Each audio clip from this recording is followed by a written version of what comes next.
Boa tarde, gente.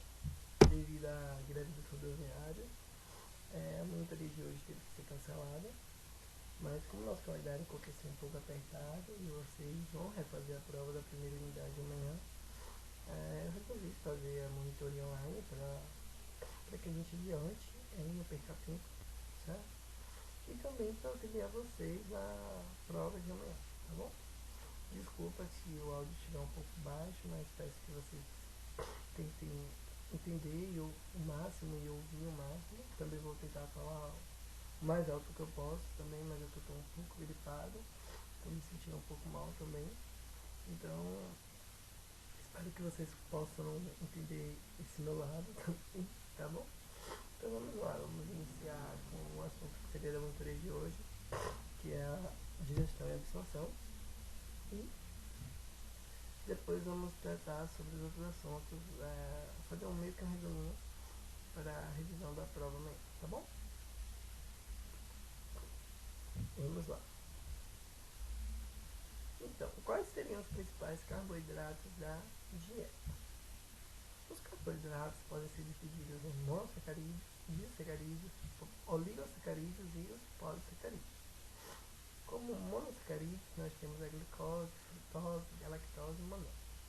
Mono seria ou seja, uma única unidade. Já disacarídeos são duas unidades, ou seja, são duas unidades de monossacarídeos unidas.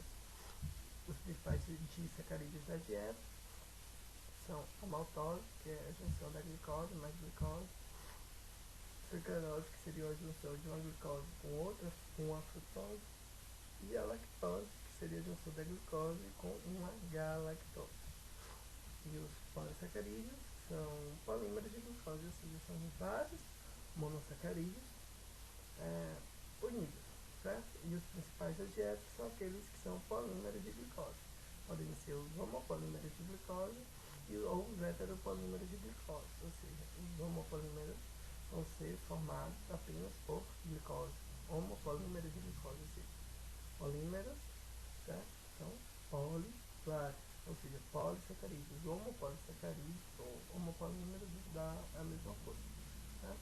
Homopolímeros seria uma forma geral, poderia ser homopolímeros de carboidratos ou homopolímeros de proteínas, certo?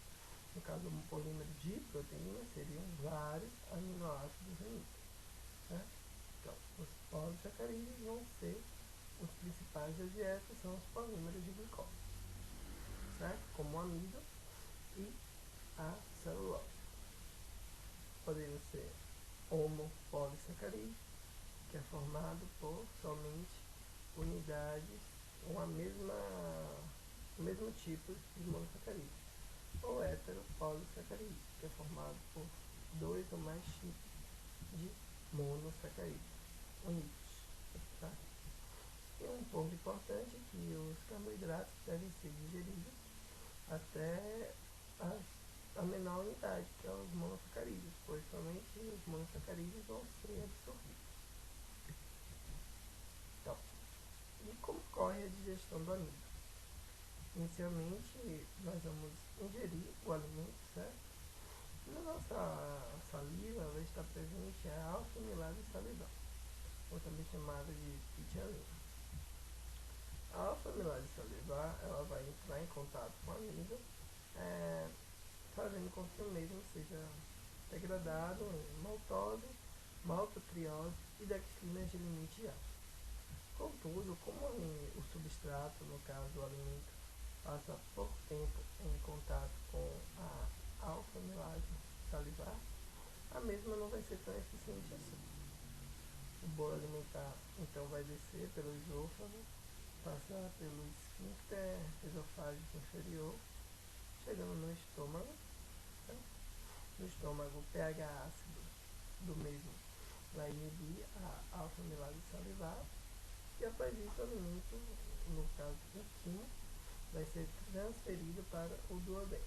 No duodeno, por ação da amilase pancreática, que é secretada no duodeno através do suco pancreático, a alfa-amilase pancreática vai atuar sobre também o amido, certo?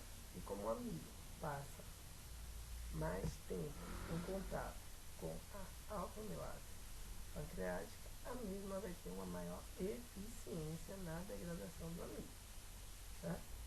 Mas tanto a alfa-amilase salivar quanto a alfa-amilase pancreática tem a mesma função e a mesma potência, tá bom?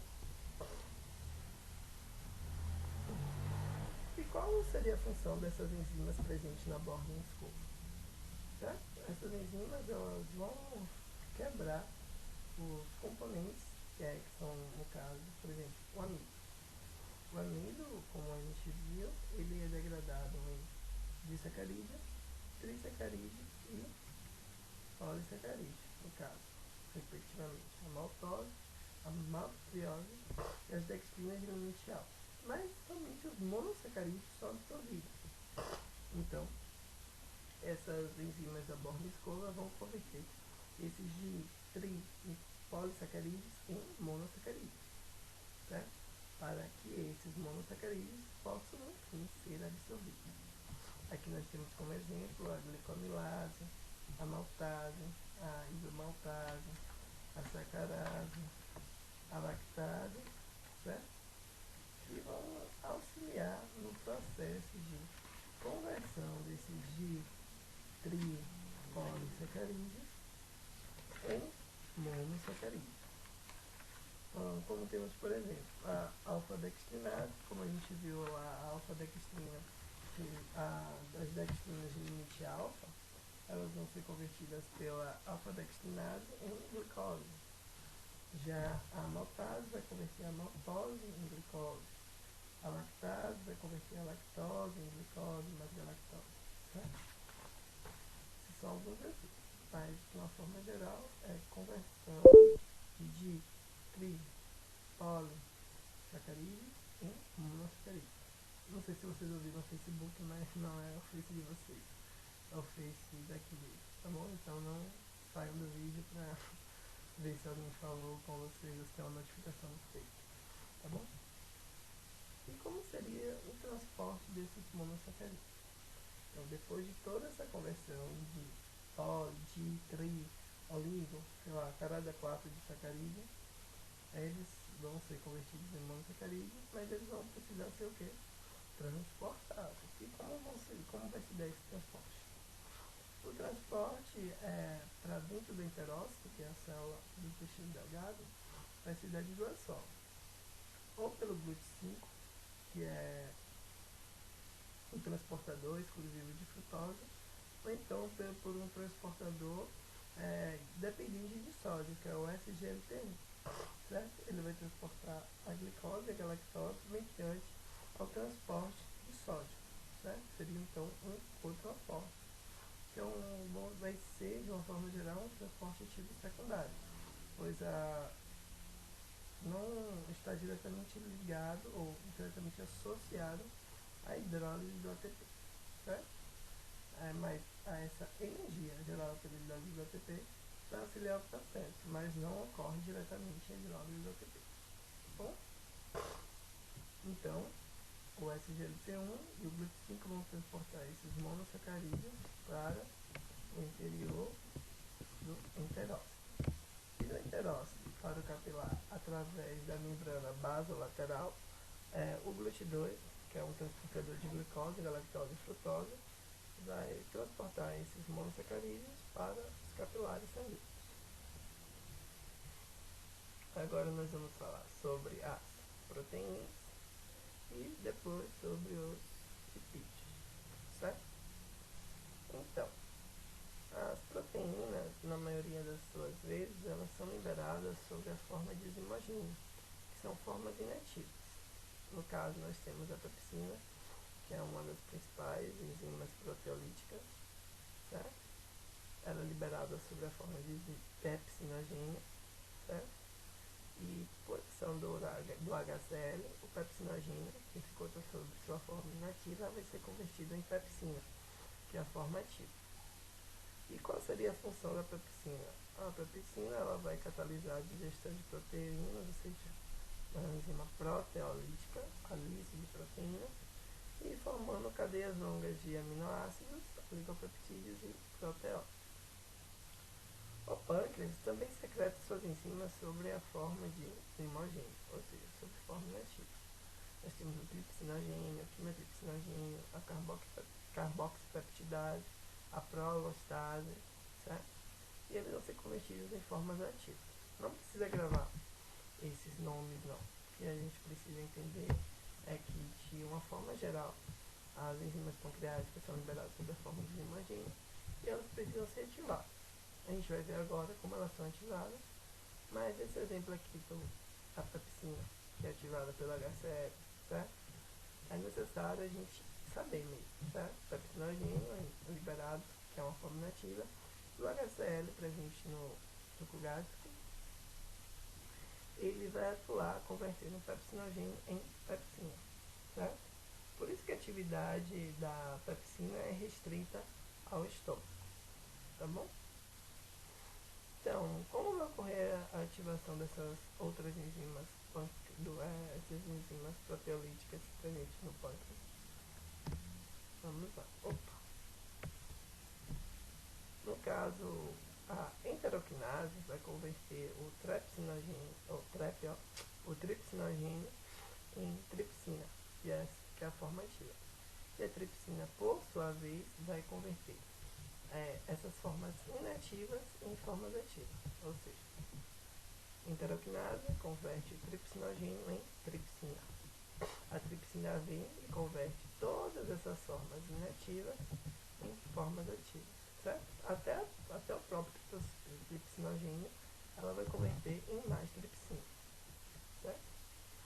E qual seria a função dessas enzimas da Born-Escova?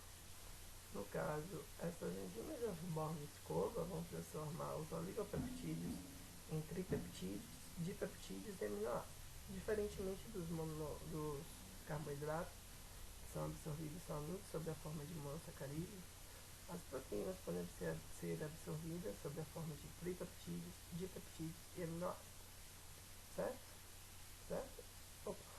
E como elas são absorvidas sob a forma de tripeptídeos e dipeptídeos, as peptidases intracelulares, que, como o próprio nome diz, são encontradas no interior das células, vão atuar pulverizando esses tripeptídeos e dipeptídeos em aminoácidos, certo?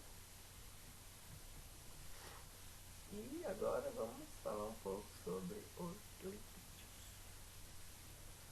Bom, os principais lipídios da dieta são o triacilglicerol, o colesterol, os fosfolipídios e os ácidos graxos. Certo? O triacilglicerol ele compõe 90% da dieta, certo? E o colesterol, o fosfolipídio e ácidos graxos juntos representam 10% da dieta lipídica, certo? Bom, as lipases, que são enzimas que vão ter uma ação de clivagem dos lipídios, certo? Nós vamos ter as lipases pré-duodenais, que não tem uma função, assim, digamos, muito efetiva. Já as lipases duodenais têm uma função mais efetiva, certo? Então, no caso das lipases pré-duodenais, são a lipase lingual e a lipase estomacal. A lipase lingual não faz parte da composição da saliva, já a lipase estomacal ela é inibida pelo próprio pH ácido do estômago. A lipase estomacal representa 10% da ação das lipases. Tá? No duodeno nós vamos ter a lipase pancreática, que vai ser liberada em conjunto com o suco pancreático, onde vamos ter também a amilase pancreática, que é liberada tudo junto no mesmo suco. Certo? A lipase pancreática vai converter os triglicerídeos em ácidos graxos e glicerol, e a mesma só apresenta sua função na presença da colipase, certo? Pois a lipase pancreática ela sofre a inibição pelos sais biliares, e a colipase impede essa inibição. A esterase do colesterol, que vai converter o éster de colesterol em colesterol, certo? O colesterol é um dos principais componentes da membrana plasmática. E a fosfolipase A2, que vai converter os lipídios de membrana como tipo 2, certo? em ácido araquidônico, certo? O ácido araquidônico ele é responsável pela formação das prostaglandinas e dos leucotrienos, que vão atuar na resposta inflamatória, tá bom? Então, um bloqueio nessas fosfolipase A2, ela vai resultar numa diminuição da formação do ácido araquidônico e ter assim uma resposta imunossupressora, como é o caso do cortisol. O cortisol vai agir sobre a fosfolipase A2, bloqueando a mesma, impedindo assim a formação do ácido araquidônico. Isso a gente vai revisar daqui a pouco para a prova de vocês também, tá bom? Então, os sais biliares. Os sais biliares são compostos anfipáticos produzidos no fígado e são considerados detergentes biológicos. Eles atuam na emulsificação de gordura, facilitando a ação enzimática. No caso, eles facilitam a ação enzimática porque eles criam uma interface onde as enzimas podem agir, certo? Essa emulsificação vai gerar uma diminuição da tensão superficial, fazendo também com que ocorra uma facilitação da quebra das gorduras em partículas menores pela motilidade do trato gastrointestinal, tá bom? Aqui nós temos uma imagem de uma micela, certo? Que são aglomerados de moléculas anfipáticas. E as micelas, como a gente vai ver mais um pouquinho, acho que no próximo slide, vão atuar no processo de absorção, porque as mesmas se difundem por entre as microvilosidades que formam a borda em escova facilmente. Então, elas vão auxiliar nesse processo de absorção. E aqui nós temos uma imagem onde vamos ver o processo de absorção dos lipídios presentes no nosso dia, certo? Aqui nós temos a ação da lipase pancreática no intestino delgado, lá no duodeno, com pH básico, ou seja, pH maior que 7. Os sais biliares que vão atuar fazendo a própria emulsificação, certo? E um triglicerídeo inteiro, ele não consegue atravessar essas microvilosidades da borda em escova, certo? Então, a própria lipase pancreática vai converter esses triglicerídeos em ácidos graxos, glicerol, monoglicerídeos, certo? E esses, por sua vez, vão atravessar as microvelocidades com auxílio das micelas, certo? Então, os ácidos graxos e os monoglicerídeos, eles vão ser captados para, no caso, o interior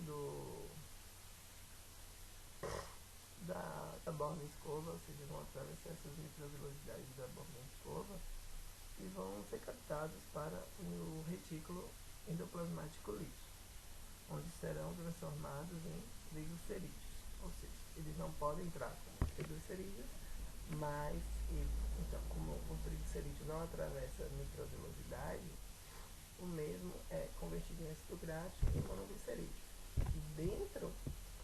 E depois de atravessar as microvelocidades da borda escova, esses ácidos graxos e monoglicerídeos são convertidos novamente em triglicerídeos. Os triglicerídeos, então, são transportados para o complexo de Golgi, onde serão armazenados em vesículas, juntamente com apoproteína, formando os quilomicrons. Os quilomicrons, por sua vez, eles vão transportar o colesterol, os fosfolipídios e as outras moléculas de gordura para os capilares linfáticos, pois eles são grandes demais para irem para os vasos sanguíneos, certo? E depois dos capilares linfáticos, eles vão ser enviados para os vasos sanguíneos, tá bom? Presentinho para vocês. Quem quer um docinho? Então, essa foi monitoria sobre digestão e absorção, certo? Agora a gente, acho que não sei se foi muito rápido, deixa eu ver quanto tempo. Ó, o computador fuleiro, o Windows todo ele foi o computador estava. Então foram 20 minutos mais ou menos. Eu acho que, não sei se eu falei tudo correto ou não, mas qualquer dúvida vocês podem me perguntar, algo do tipo também, tá bom? E agora vamos seguir para uma pequena revisão sobre os outros assuntos. Então, gente, voltei. Eu fui comer uma coisinha que estava morrendo de fome. E vamos revisar agora os assuntos para a prova de vocês amanhã, tá bom? Vocês vão refazer a prova da primeira unidade amanhã. Então vamos lá. Vamos tratar primeiro sobre potencial de ação. Acho que essa imagem daqui desse slide está melhor. Então, os eventos iônicos de um potencial de ação. Aqui nessa imagem, nós temos uma numeração de 1 a 4. Nós vemos que o potencial de repouso dessa célula é de menos 60 milivolts, certo? Então, em 1, vai ocorrer o que? A despolarização, que é marcada pela abertura de canais de sódio. No número 2 vai ocorrer o fechamento dos canais de sódio. E no número 3 vai ocorrer a abertura dos canais de potássio, ocasionando a polarização, certo? Em 4, os canais de potássio vão continuar abertos, causando uma hiperpolarização, que seria a passagem do potencial da membrana para um potencial mais negativo ainda, tá bom? E deixa eu voltar aqui para esse slide. Acho que é a Gui que está falando comigo no Face, mas não vou abrir, tá bom? Então, quando a célula quando a célula se encontra, na verdade, com potencial negativo, ela está polarizada. Quando ela passa do potencial negativo para o potencial positivo, ela ocorre uma despolarização. No caso, não necessariamente potencial positivo, mas potencial mais positivo do que ela se encontrar, certo? E quando a célula ela retorna esse potencial mais negativo, ela ocorre uma repolarização, tá bom? E o processo no qual o potencial da célula se torna mais negativo que o potencial de repouso é a hiperpolarização.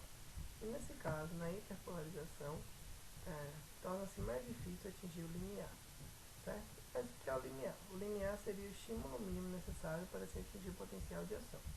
No caso do potencial de ação, o estímulo é tudo ou nada, ou seja, o estímulo ou atinge o limiar e gera o potencial de ação, ou ele não atinge o limiar e não gera o potencial de ação. Se o estímulo for sublimiar, não gera o potencial de ação. Se o estímulo for linear ou supralimiar, independente da força do estímulo, o potencial de ação vai ser gerado. E o potencial de ação vai ser o mesmo. Certo? No caso, o potencial graduado, diferente do potencial de ação, ele é proporcional ao estímulo e ele vai se perdendo durante o tempo, tá bom? Se no começo ele for forte, ele vai enfraquecendo cada vez mais. Já quando esse potencial graduado é muito mais forte, ele vai diminuindo de uma forma ou de outra, mas ele pode gerar um potencial de ação, se ele tiver a força suficiente para chegar até a zona de gatilho, onde é gerado o potencial de ação, tá bom? A condução saltatória ela traz diversas facilidades, no caso, para a condução do estímulo. Primeiro, uma maior velocidade na condução, certo? E menor gasto de energia, porque ele não precisa passar por todo o terminal accionável, mas ele vai ocorrendo, pulando de nódulo em nódulo, certo? Gastando a menor energia, sendo assim mais rápido. Período refratário absoluto, período refratário relativo. No período refratário absoluto, o segundo potencial não pode ser gerado, mesmo que o estímulo seja supralimiar. Isso ocorre devido ao fato de que nem todos os canais de sódio encontram-se fechados, certo? E para que ocorra a abertura do canal de potássio e geração de um outro potencial de ação, é necessário que os canais de sódio estejam fechados. Já no primeiro refratário relativo, um segundo potencial de ação pode ser gerado porque todos os canais de sódio encontram-se fechados. Ó, a condutância do sódio. Aqui, ó. A sinapse química, certo?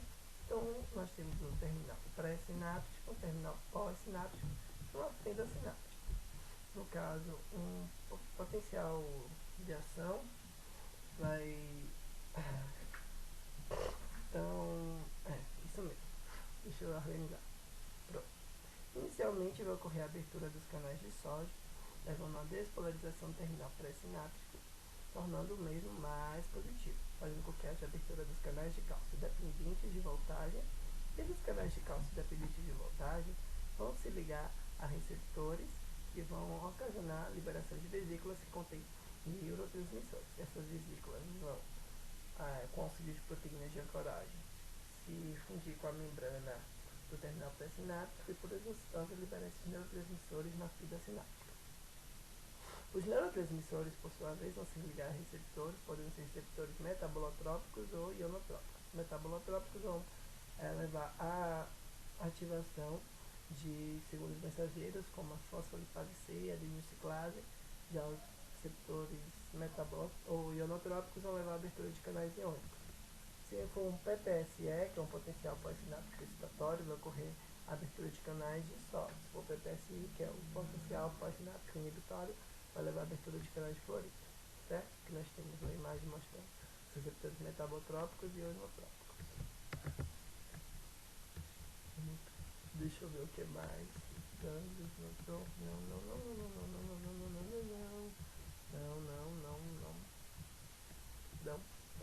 Não.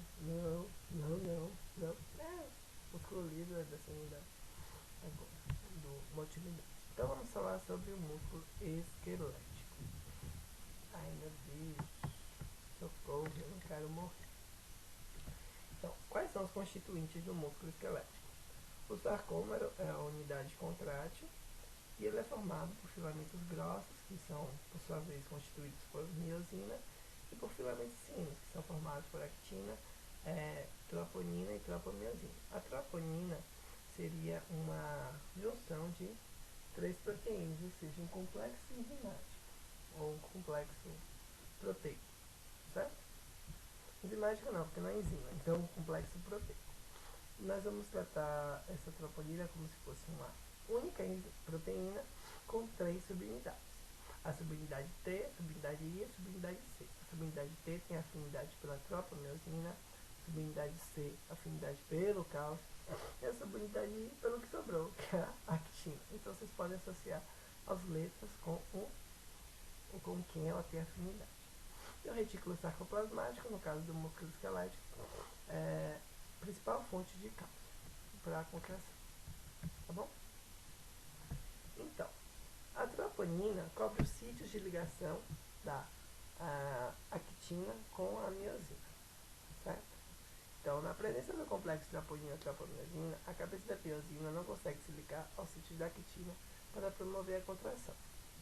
Como então ocorre a contração? Essa é meio que uma pergunta que ela pode fazer para vocês na prova amanhã.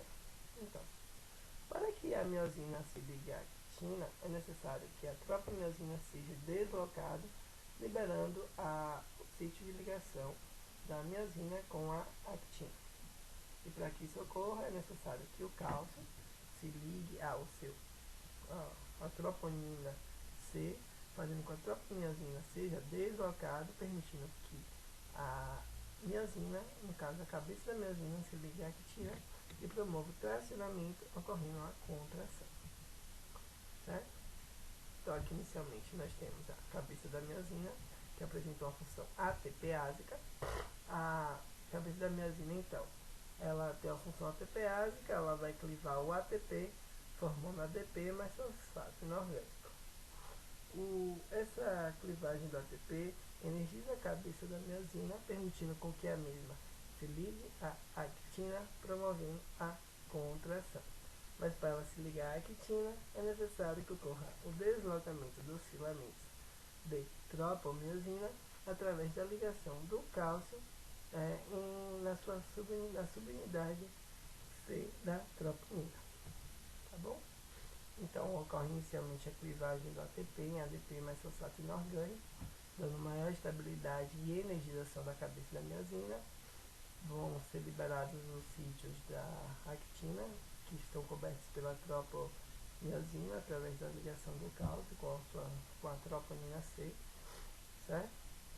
Ocorre o tracionamento, resultando na contração muscular. E para que ocorra o relaxamento, uma molécula de ATP vai se ligar à cabeça da miosina, fazendo com que a mesma se desligue da actina. Tipos de fibras musculares. O Face meu tá bombando. Eu acho que eu sei quem é. Deixa eu ver se eu sei quem é. Era Gui. É Gui mesmo. Eu não posso mostrar a conversa. Olha, eu posso, mas pro bem dele é melhor não mostrar. Tá bom. Então aqui nós temos o potencial de ação. 1, 2, 3, 4. Certo?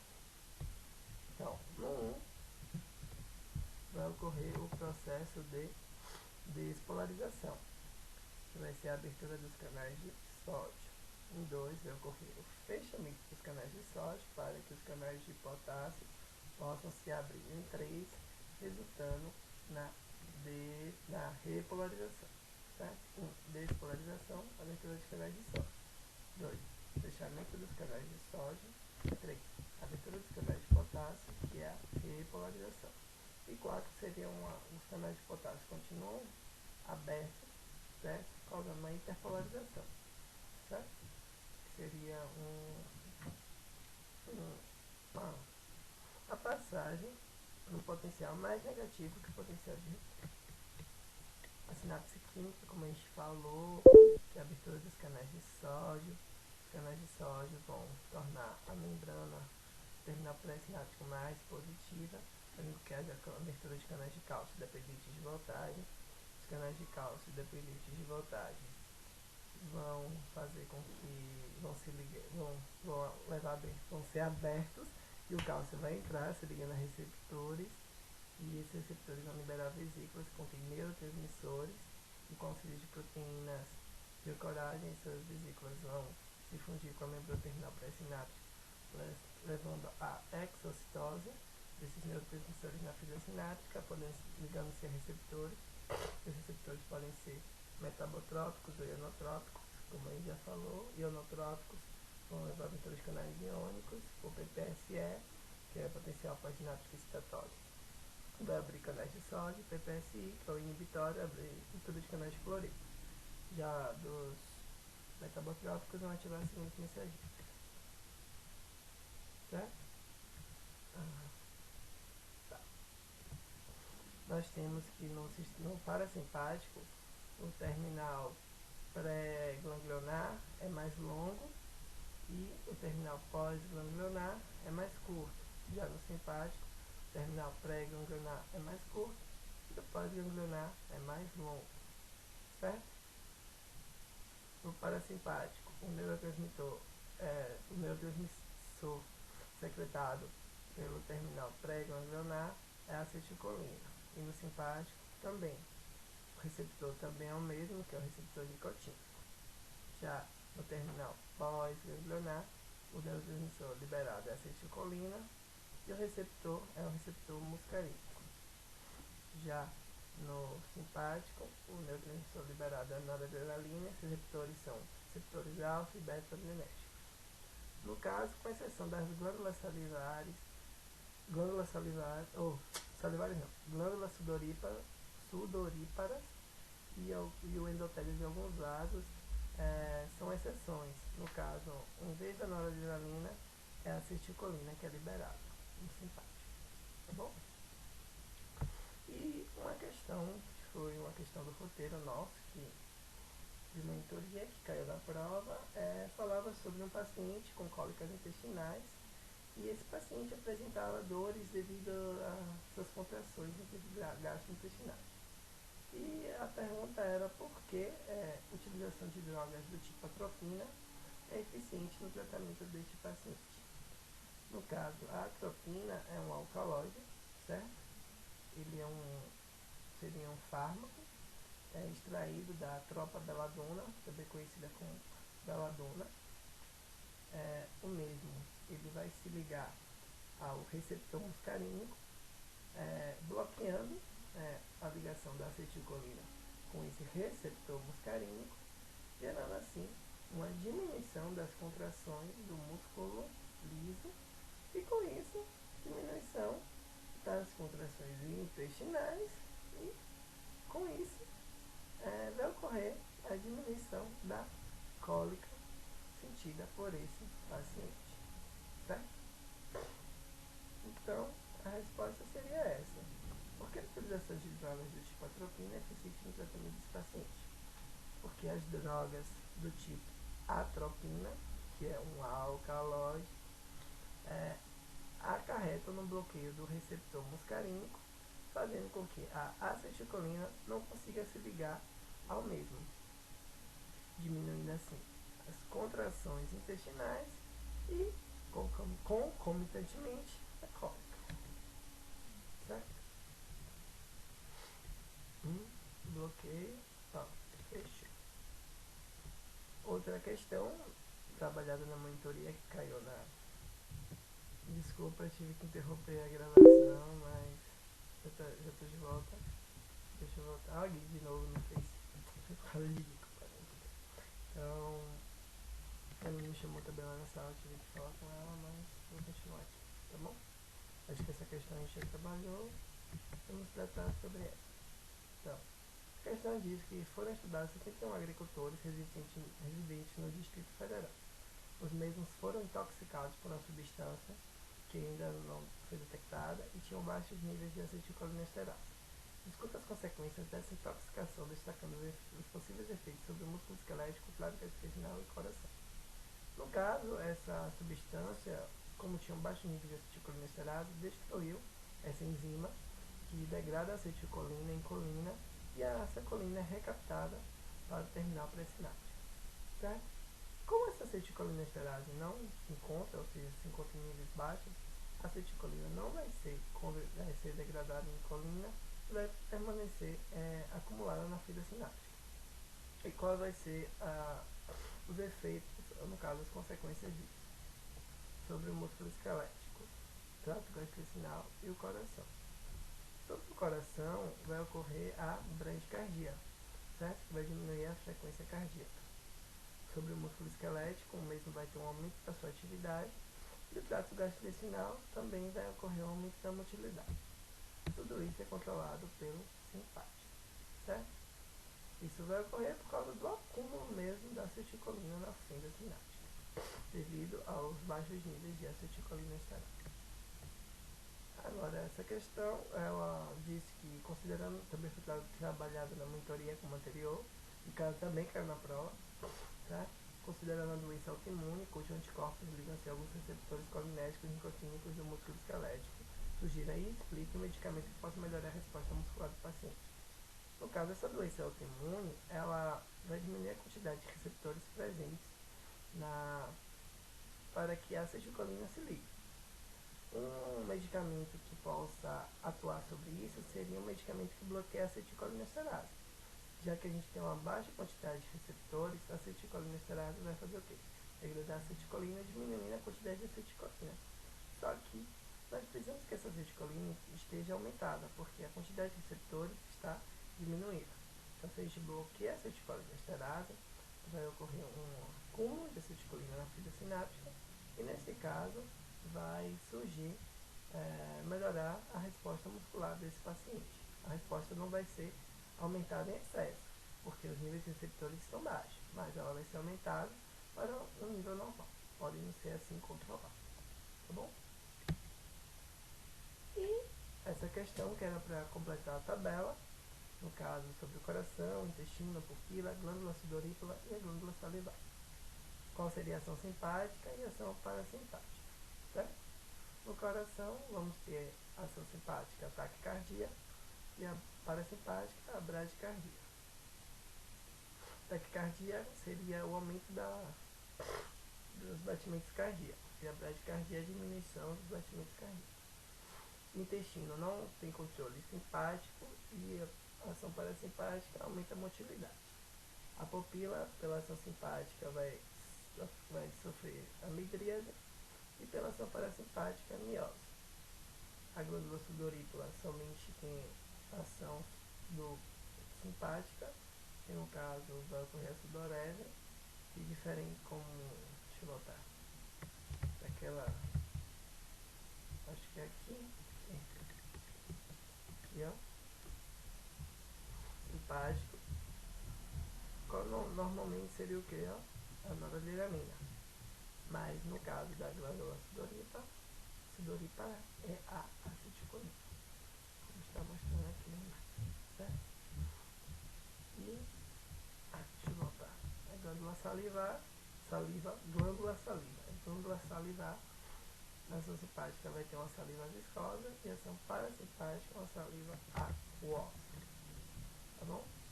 Acho que esse já foi de nervoso. Gente, espero que o vídeo não fique muito grande. Tô falando o mais rápido possível porque é só uma revisão mesmo. E está em introdução de endocrinologia. Vamos falar sobre introdução de endocrinologia, certo?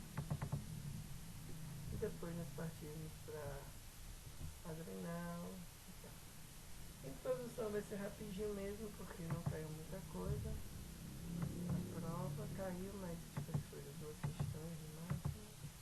Vamos falar sobre introdução de endocrinologia. Já pegamos logo este hipófise hipotálamo. Botei hipotálamo e hipófise, mas hipófise hipotálamo. Vamos. Os hormônios são substâncias químicas, certo? Eles são substâncias químicas específicas, secretados por células ou um conjunto de células, ou até mesmo glândulas, e eles são secretados no líquido extracelular ou nos líquidos corpóreos internos, no caso, o sangue. Bom, a ação hormonal, ela pode ser uma ação autócrina, parácrina, endócrina ou neuroendócrina. A ação autócrina seria quando uma célula produz um hormônio e esse hormônio age sobre a mesma. Como o hormônio vai agir sobre a mesma, é necessário que o mesmo seja secretado em uma região próxima. Então, na autócrina, uma célula produz um hormônio que vai agir sobre si mesma e este hormônio é liberado no líquido extracelular, certo? No caso, vai agir sobre a própria célula ou células vizinhas semelhantes a ela, tá bom? Na parácrina, uma célula produz hormônios só, que vão ser secretados no líquido extracelular e vão agir sobre uma célula vizinha diferente dela, tá bom? Então, quando na autócrina e na parácrina, como é a ação local, esses hormônios são liberados no líquido extracelular. Na endócrina e na neuroendócrina, a única diferença entre elas é quem produz. Na endócrina é uma célula ou glândula, na neuroendócrina é um neurônio, certo? Mas em ambas são secretadas no sangue circulante e vão agir em uma região distante.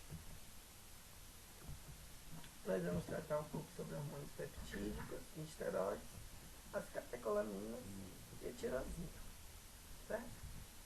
Vamos falar primeiro sobre o peptídico e o esteroide, depois nós vamos falando sobre as catecolaminas e os derivados da tirosina, tá bom?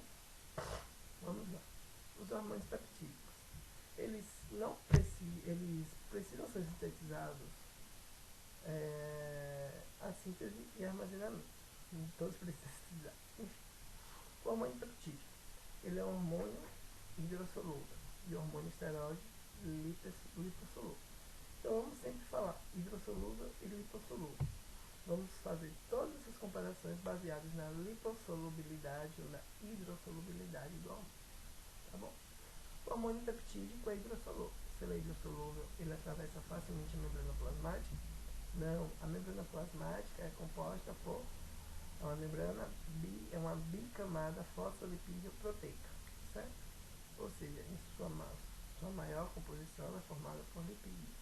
Então, o hormônio peptídico ele não atravessa facilmente a membrana plasmática, ou seja, ele precisa ser armazenado e ser sintetizado antes, já que ele apresenta certa dificuldade em atravessar a membrana plasmática. Já o hormônio esteroide não, ele é sintetizado no momento que necessitamos, porque ele atravessa facilmente a membrana plasmática, tá bom? E o transporte no sangue, certo? Rapidinho, o hormônio peptídico é armazenado em vesículas, e essas vesículas vão se fundir com a membrana, secretando o hormônio peptídico. Já o hormônio esteroide não, ele não é armazenado, certo? E o transporte no sangue, o hormônio peptídico, como ele é hidrossolúvel e o plasma sanguíneo é composto de 90% de água, ele vai vai encontrar dissolvido no plasma, certo? Então ele é transportado livremente. Já o hormônio esteroide não, ele precisa ser carreado por uma proteína transportadora. E vamos relacionar essa parte livre da proteína com a meia-vida.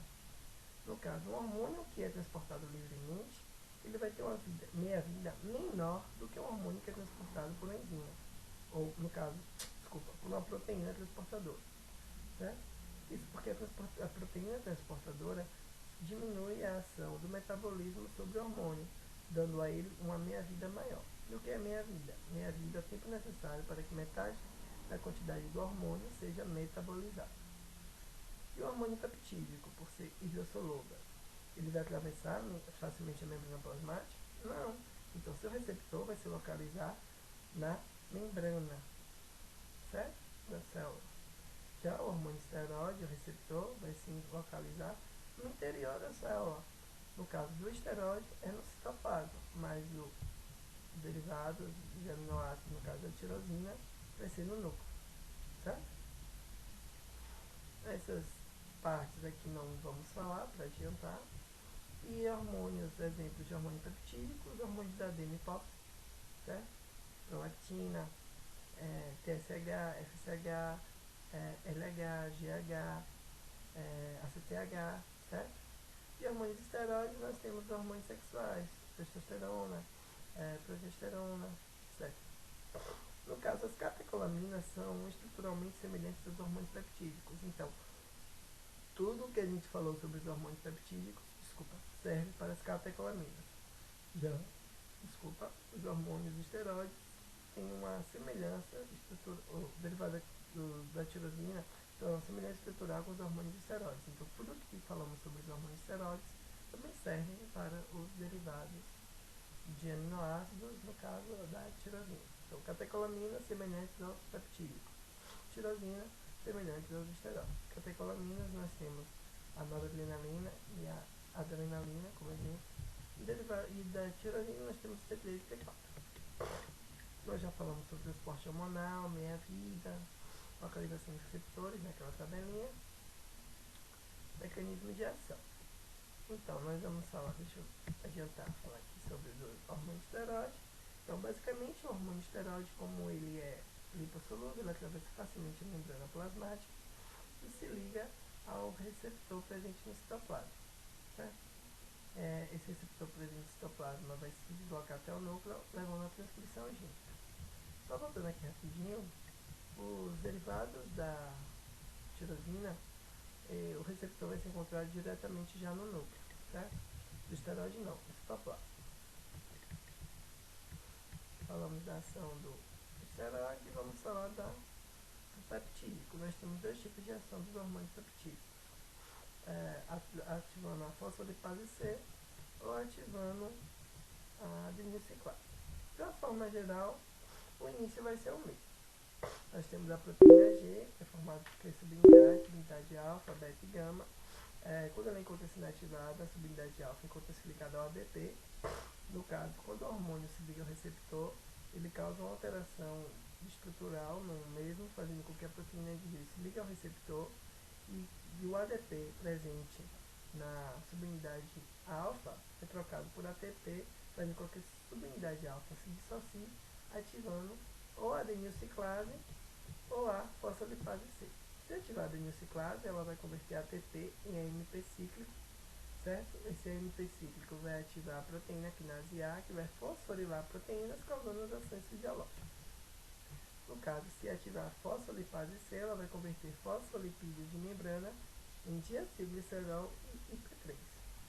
O IP3 vai causar a liberação de cálcio pelo retículo sarcoplasmático, e o cálcio, em conjunto com diacilglicerol, vai ativar a proteína quinase C, ocasionando as ações fisiológicas. Vou falar um pouco rápido para adiantar, porque eu tenho que estudar para uma prova ainda, sexta-feira. Tô fudinho. Vamos lá. Feedback, nós temos feedback negativo, que vamos tratar aqui. O hipotálamo produz o hormônio liberador da corticotrofina, que vai agir sobre a adenopófise, ocasionando a liberação do hormônio adrenocorticotrópico, que vai agir sobre a suprarrenal, e como é, nesse caso, um dos exemplos de produção do hormônio adrenocorticotrópico seria a produção dos glicocorticoides, que em alta quantidade vão causar inibição de sua própria produção, certo? Ou seja, o feedback negativo seria quando a quantidade de hormônio está elevada e essa própria elevação causa o bloqueio da produção dele mesmo. Certo? Então, o hormônio está em alta quantidade e essa quantidade elevada bloqueia a produção dele mesmo. Tá bom? Aqui nós temos esse exemplo, como eu já citei.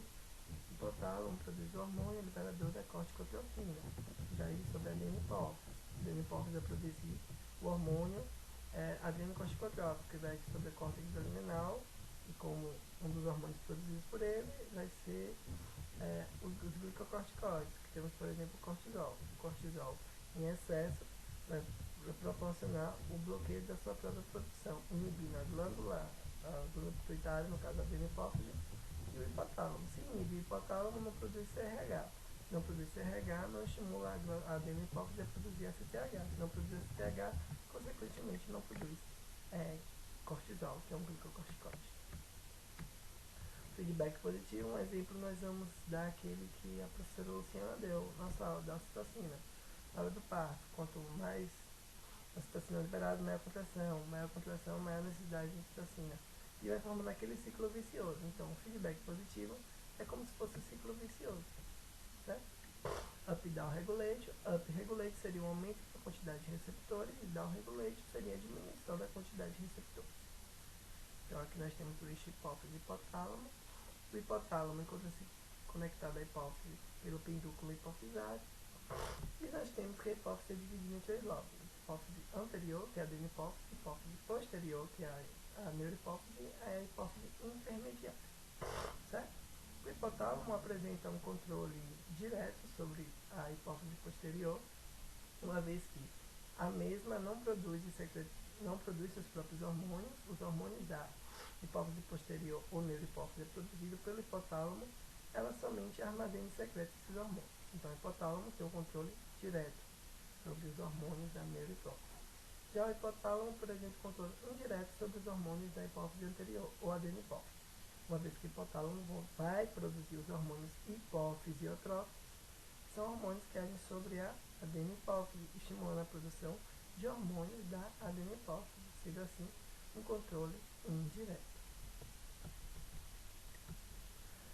Então, a hipófise, ela aumenta com a gravidez e diminui com o envelhecimento. Na gravidez ela é supraestimulada e no envelhecimento sua estimulação diminui, certo?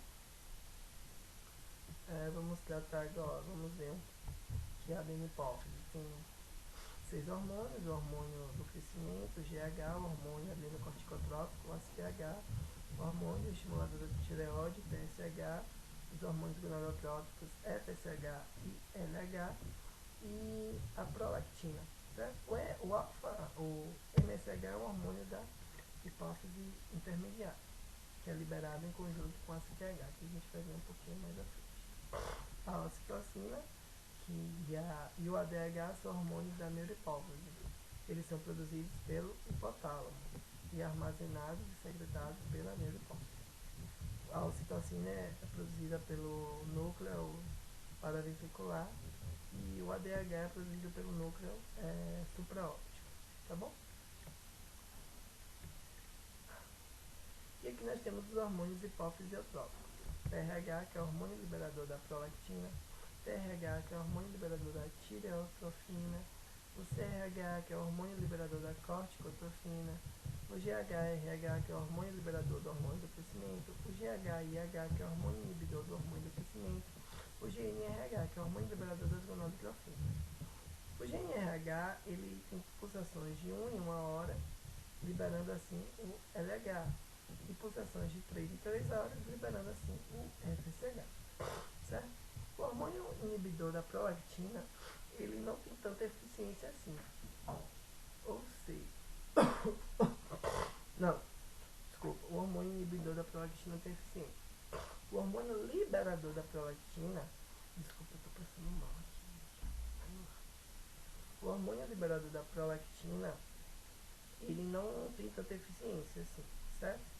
Por isso que um corte entre a ligação da hipófise com o hipotálamo ocasionaria uma diminuição de todos os hormônios da adenihipófise, com exceção, certo, da prolactina, porque o hormônio liberador da prolactina não tem tanto efeito. A gente vai ver um pouquinho mais pra frente o principal estímulo de liberação da prolactina, certo? O LH-FSH que a gente já citou, dos pulsos rítmicos de 3 em 3 horas LH, e de 1 em 1 hora, de 1 em 1 hora LH, e de 3 em 3 horas FSH. Gente, que mal. Então, o ACTH, que é o hormônio adrenocorticotrópico, vai agir sobre o córtex da adrenal, certo? Ela é produzida em conjunto com o alfa-MSH, pelo que é no ponto, que é o próprio melanocortina, certo? O alfa-MSH é responsável por estimular os melanócitos a produzirem melanina. O TSH, ele vai controlar a secreção de hormônios da tireoide, no caso T3 e T4. O PRL, que é a prolactina, como a gente falou, que é o hormônio liberador da prolactina, que é um hormônio hipófisiotrópico, não é tão eficiente assim. E o principal estímulo para a liberação de prolactina é a sucção mamária do bebê, tá? Só que essa sucção vai conduzir os impulsos para a adenihipófise, liberando a prolactina no sangue. A ocitocina, que é o hormônio do amor, certo? Ela também é liberada, ela tem função. Eu esqueci de falar a função da prolactina. A prolactina atua na produção de leite, certo? E desenvolvimento da glândula mamária. A ocitocina vai atuar na ejeção de leite, certo? E na ejeção de leite pela glândula mamária e nas contrações uterinas, certo? A sucção vai estimular, vai fazer com que o estímulo se dirija até o hipotálamo, produzindo assim a ocitocina, que é liberada para a hipófise posterior, e a mesma vai agir promovendo as contrações uterinas e a ejeção do leite, certo? A hipófise posterior, só lembrando, não produz a ocitocina, apenas armazém e secreta. O ADH, o hormônio antidiurético, ele vai promover a reabsorção de água, certo? A nível dos ductos coletores. No caso, ele vai promover a angidiurese, vai impedir com que a água seja absorvida, ou seja, excretada. No caso, acho que ele absorve, isso mesmo. Absorção de água e sódio a nível dos ductos coletores. A fator GH, que é o hormônio do crescimento, ele vai promover o crescimento do... Desculpa novamente, gente. Tive uma crise agora de espirro, sei lá. Tô muito mal hoje. Então, eu vou tentar continuar aqui sobre adrenal, tá bom? Então, vamos trabalhar produção todinha lá. Tá bom? Então, a drenagem divide em córtex e medula. No córtex nós temos 3 zonas, a glomerulosa, fascicular e reticular, certo? E respectivamente essas zonas produzem aldosterona, glicocorticoides, o principal cortisol e os androgênios. Já a medula vai produzir as catecolaminas, no caso a noradrenalina e a adrenalina. O ACTH em níveis elevados vai induzir a liberação de aldosterona através do mecanismo basal e do cortisol. No caso, o hipotálamo vai produzir o hormônio liberador da corticotrofina.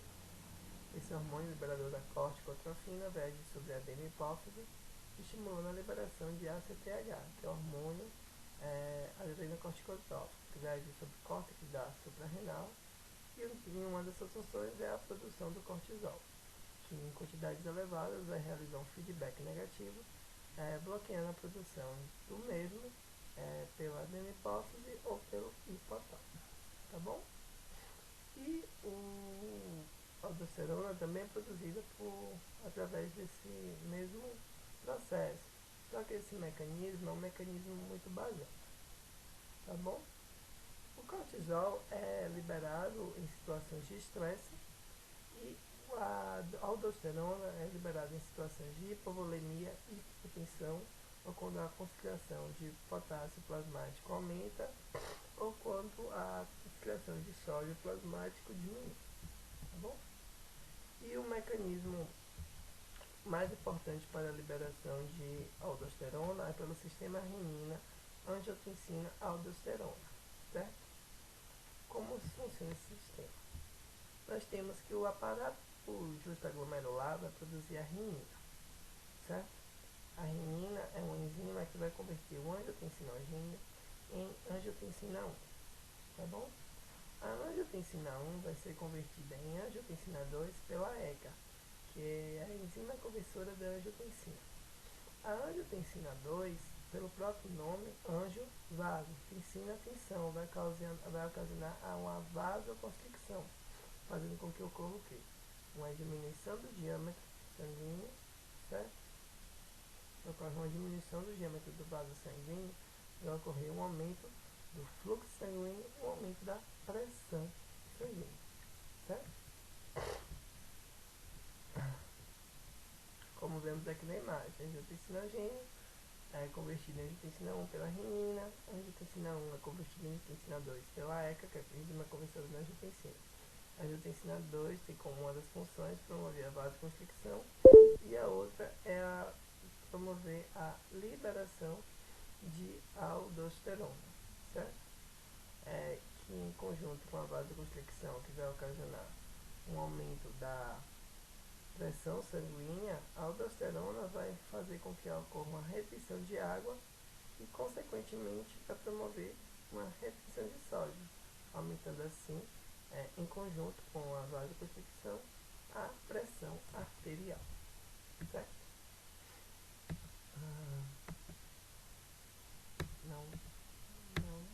Aqui nós temos mais uma imagem. No caso, inicialmente o indivíduo que se encontra desidratado ou com deficiência de sódio ou com hemorragia vai ter uma diminuição do volume sanguíneo. Isso, em consequência, vai diminuir a pressão sanguínea, fazendo com que o aparato justaglomerular produza a renina. A renina vai converter a angiotensina o angiotensinogênio em angiotensina 1, e a angiotensina 1 vai ser convertida em angiotensina 2 pela ECA, que é a enzima conversora da angiotensina. A maioria dos medicamentos que atuam sobre indivíduos com hipertensão, eles bloqueiam a ECA, certo? Bloqueiam a enzima conversora da angiotensina, não ocorrendo assim a produção do angiotensinogênio. Tem uma ação vasoconstrictora, fazendo com que haja um aumento da pressão sanguínea e estimula a produção de aldosterona pelo córtex da suprarrenal, certo? Fazendo com que haja também uma retenção de água, levando a um aumento da volemia sanguínea e, no final, causando um aumento da pressão e da volemia sanguínea, certo? A hiperglicemia ocasionada pelo cortisol, no caso o cortisol, ele é um hormônio que promove a gliconeogênese, certo? Ou seja, ele vai promover a produção de glicose a partir de substratos diferentes do glicogênio, certo? O cortisol também atua como imunossupressor, imuno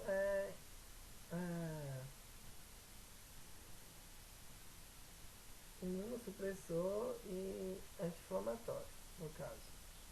Eu nem vi, tava ali escrito, tentando lembrar, ó, pesca no slide e tal.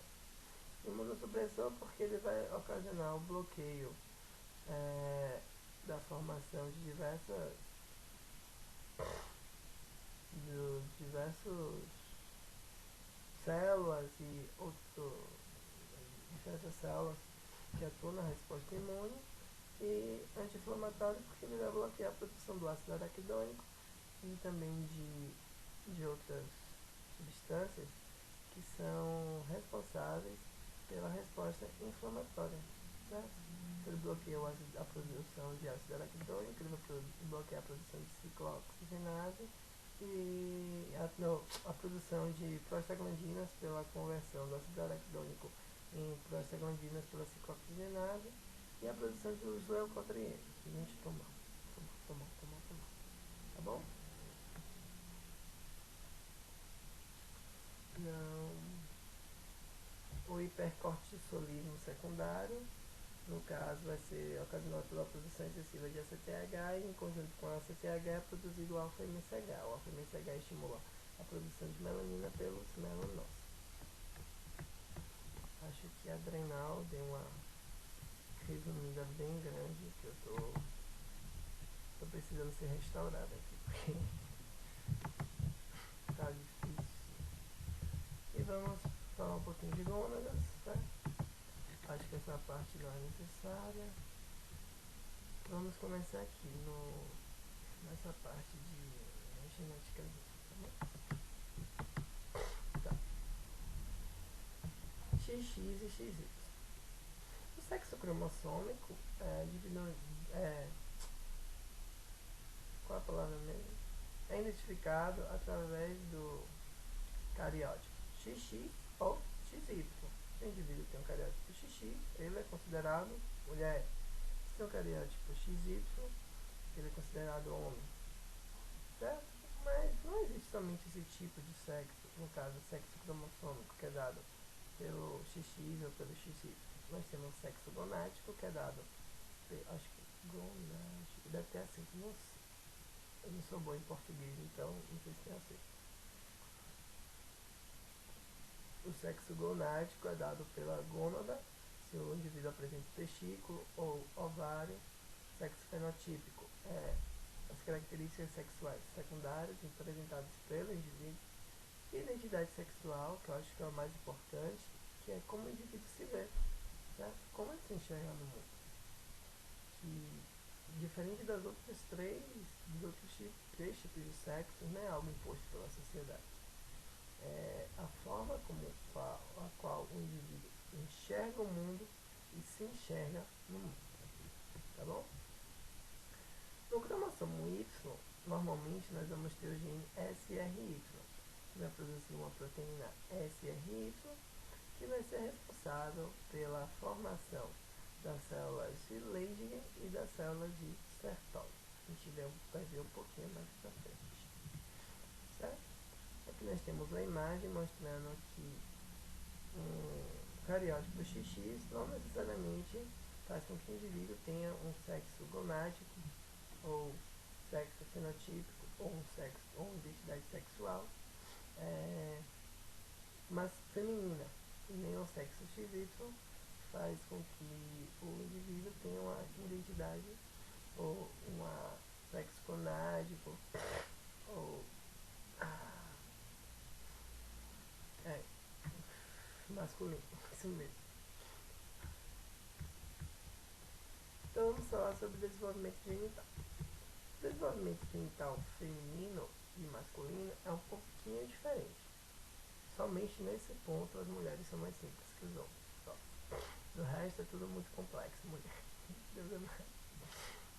Então vamos lá. Nós temos o ducto de Wolff e o ducto de Miller. Os ductos de Wolff vão desenvolver os testículos. Já os ductos de Miller vão levar ao desenvolvimento dos ovários. Certo? Desenvolvimento genital masculino. Lembra do gene SRY? Então, ele vai produzir o quê? As células de Sertoli e as células de Leydig. Isso no testículo. As células de Sertoli são responsáveis por produzir o hormônio antimuleriano que vão atuar inibindo o desenvolvimento dos ductos de Miller, ou seja, vai inibir o desenvolvimento do ovário. Certo?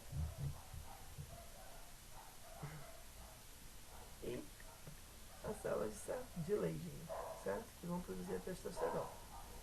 Somente a regressão do ducto de Miller não é suficiente para o desenvolvimento da gônada masculina. É necessário também que ocorra a presença da testosterona para a criação do hormônio, de um ambiente hormonal favorável para o desenvolvimento dos ductos de Wolff. Tá bom?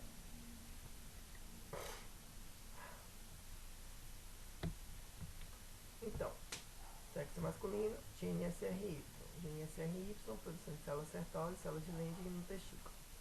As células de Sertoli produzem hormônio antimuleriano que regride o desenvolvimento do ducto de Miller, ou seja, inibe o desenvolvimento dos ovários.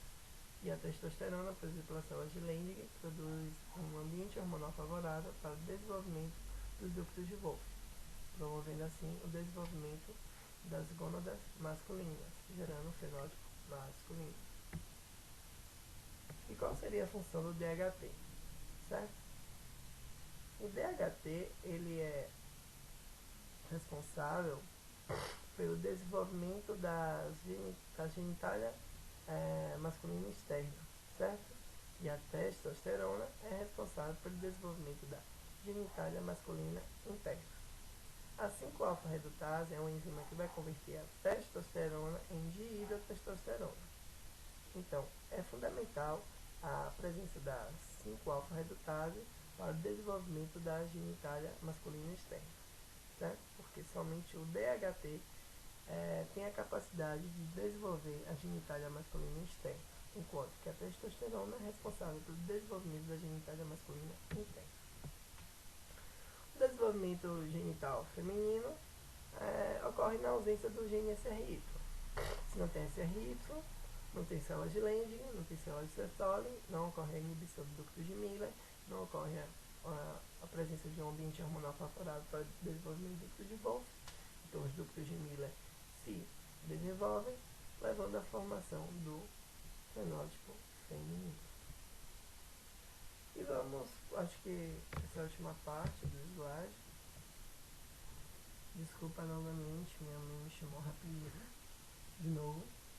Não vive sem meu amor. Então vamos, só para finalizar mesmo, eu vou dar uma falada básica sobre o ciclo menstrual. É uma coisa horrível de entender. Vocês não entendem, muito menos eu. Então vamos tentar compreender um pouquinho isso, tá bom? Então, inicialmente nós vamos ter a liberação do FSH, que é o hormônio folículo estimulante. Ele vai estimular a foliculogênese, ocorrendo um amadurecimento dos folículos ovarianos, certo? Esses folículos vão secretar estrógeno, que ele inibe o próprio FSH e estimula a produção de LH. O LH ele é responsável pela formação do corpo lúteo e ele aumenta a síntese de progesterona, certo? No caso, vão restar no final de 6 a 12 folículos ovarianos. Um deles vai possuir mais receptores do que os outros e é esse folículo ovariano que possui mais receptores que os outros que ocasiona o aumento desse pico de LH, certo? Porque os folículos necessitam de FSH para sua sobrevivência. Como tem pouco FSH e um dos folículos apresenta mais receptores, os outros vão acabar sendo degradados e esse vai ser o que vai sobreviver. Então esse pico elevado do LH é ocasionado pelo folículo ovariano, certo? Esse folículo vai ocasionar a produção de progesterona, que por sua vez inibe o LH e ocorre então o aumento de progesterona no organismo. Se ocorrer a gravidez, essa progesterona vai permanecer constante e se não ocorrer, a progesterona vai diminuir, ocasionando o corpo lúteo vai se retrair e vai ocorrer a menstruação, que é a descamação do endométrio, tá bom? Então é basicamente isso. Espero que vocês se deem bem na prova de amanhã. Desculpa por não poder ter dado a monitoria ontem, que eu estava cheio de coisa para fazer também, não pude. E hoje eu pensei em, sei lá, em chegar um pouco mais cedo com tentar validar tudo isso, mas como não teve aula, teve essa greve, eu estou fazendo isso aqui no computador. Espero que vocês consigam ouvir o áudio e me desculpem porque eu estou passando um pouco mal. Então isso às vezes atrapalha o raciocínio e tal, mas eu espero que realmente vocês se deem bem, tá bom? Então, boa prova e partiu fisiologia aplicada. Saiam dessa base. Tchau.